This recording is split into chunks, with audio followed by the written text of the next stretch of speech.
তবে ইসলাম ধর্মে বিশ্বাস করি। আমি ইসলাম বিশ্বাস করি কারণ আমি সেরকম কিছু প্রমাণ পেয়েছি। তিনজন মানুষের উদাহরণ দেই, একজন হিন্দু, আরেকজন মুসলিম, অন্যজন খ্রিস্টান। ধরেন এই তিনজন একসাথে আছে। কোন সব মানুষের শরীরে যদি একই রক্ত থাকে তাহলে মৃতদেহ সৎকারের নিয়মটা আলাদা কেন? মুসলিমরা তারা কবর দেয় আর হিন্দুরা আমরা মৃতদেহ পুড়িয়ে ফেলি। বোন স্যার ডাক্তার জাকিরকে জিজ্ঞাসা করেন যে হিন্দু ধর্মে মরদেহকে কেন আগুনে পোড়ানো হয়, অর্থাৎ ইহুদি, খ্রিস্টান, মুসলিম এবং হিন্দু যাদের রক্ত একই, রক্তের রং লাল, তবুও যখন হিন্দু ব্যক্তি মারা যায় তখন তাদেরকে কেন আগুনে পোড়া হয়? আলহামদুলিল্লাহ, এই হিন্দু বোন ইসলাম সম্পর্কে বা ইসলাম বিশ্বাস করতেন। ইসলামের অনেক কিছুই এই হিন্দু বোন বিশ্বাস করেছিলেন এবং পরবর্তী সময় এই হিন্দু বোনটি মুসলিম হয়েছিলেন। সুপ্রিয় দিনী ভাই আমার, এই খুব গুড ইভিনিং স্যার, আমি লক্ষ্মী আইয়ার। স্যার, আমি হিন্দু, তবে ইসলাম ধর্মে বিশ্বাস করি। আমি ইসলাম বিশ্বাস করি কারণ আমি সেরকম কিছু প্রমাণ পেয়েছি। স্যার, আপনি বললেন আল্লাহ একজন, ধর্মও একটা। এখন আমি তিনজন মানুষের উদাহরণ দেই, একজন হিন্দু, আরেকজন মুসলিম, অন্যজন খ্রিস্টান। ধরেন এই তিনজন একসাথে আছে। এখন তাদের শরীর যদি কেটে ফেলা হয় সেখানে আপনি কি দেখতে পাবেন? শুধু রক্ত, শুধু রক্তই পাবেন। দুধ পাবেন না, পানি পাবেন না, শুধু রক্তই পাবেন। এখন সব মানুষের শরীরে যদি একই রক্ত থাকে তাহলে মৃতদেহ সৎকারের নিয়মটা আলাদা কেন? মুসলিমরা তারা কবর দেয় আর হিন্দুরা আমরা মৃতদেহ পুড়িয়ে ফেলি। বোন বললেন আপনি ইসলাম ধর্ম পছন্দ করেন, ইসলামে বিশ্বাসও করেন।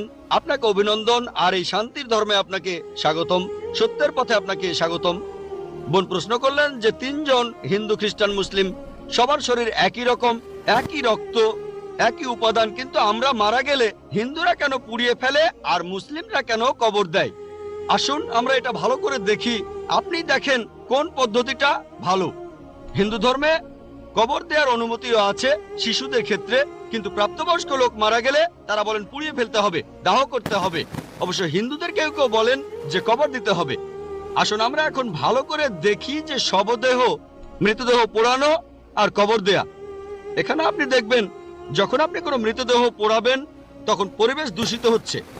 মৃতদেহ পোড়ালে পরিবেশ দূষণ হয়। ইসলাম ধর্মে আমরা কবর দেই কেন? এখন আমরা জানতে পেরেছি আমাদের শরীরে যে উপাদানগুলো আছে, এই পৃথিবীর মাটিতে যে উপাদান আছে, আমাদের শরীরেও একই জিনিস পরিমাণে হয়তো কম অথবা বেশি। আমরা মাটি থেকে এসেছি, আবার মাটিতেই ফিরে যাব, বিজ্ঞানসম্মত। এটা হচ্ছে 1 নম্বর পয়েন্ট। দাহ করলে আগুন ধরানো হয়, পরিবেশ দূষিত হয়। ইসলাম অনুযায়ী আমরা কবর দেই আর জমি উর্বর হয়, পোড়ানো হয় না বলে পরিবেশ দূষিত হয় না। 2 নম্বর পয়েন্ট, মৃতদেহ পোড়াতে গেলে আপনাকে গাছ কাটতে হবে, গাছপালা কমে যাবে, পরিবেশের অবস্থা তখন খারাপ হয়ে যাবে। ইসলাম অনুযায়ী আমরা কবর দেই, জমি উর্বর হয়, আরো গাছ জন্মায়, এটা তখন হয়ে যায় সার। এখানে গাছ কাটার দরকার নেই, পরিবেশের জন্য ভালো। আমাদের সরকার এখন বলে গাছ কাটবেন না। গাছ না কাটলে মৃতদেহগুলো পোড়াবেন কিভাবে? 3 নম্বর পয়েন্ট, পোড়ালে খরচ বেশি। ইন্ডিয়ার পরিসংখ্যান অনুযায়ী প্রতি বছর হাজার হাজার লক্ষ লক্ষ কোটি টাকা খরচ হয়ে যাচ্ছে। প্রতিদিন কোটি কোটি টাকা খরচ হচ্ছে, প্রতি বছর লক্ষ লক্ষ কোটি টাকা খরচ হচ্ছে শুধু গাছের পেছনে আর মৃতদেহ পোড়ানোর পেছনে। ইসলাম অনুযায়ী আমরা কবর দেই, এটা সস্তা, ফ্রি। 5 নম্বর পয়েন্ট, মৃতদেহ পোড়ালে গাছের কাঠ পুড়ে হয়ে যায় চারকল, ছাই। ইসলামে একটা জায়গায় কাউকে কবর দিলে কয়েক বছর পরে সেখানে আরেকজনকে কবর দেওয়া যাবে, এটা সব সময় চলবে।